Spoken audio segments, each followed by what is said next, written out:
In the name of Allah, who is the most kind and ever merciful, Assalamu alaikum to everyone present here. Today the topic on which I'm going to deliver my speech is the poet of the East, Alama Muhammad Iqbal.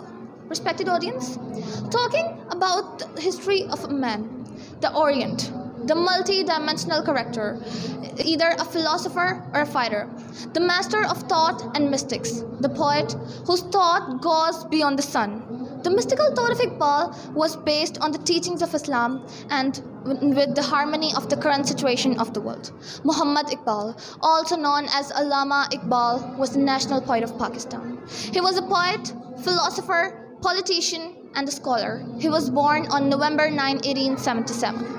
Respected audience, today in the world, a country or region cannot be found of knowing the thoughts and poems of Alama Muhammad Iqbal, Lahori, or at least keep in mind a ghazal from him.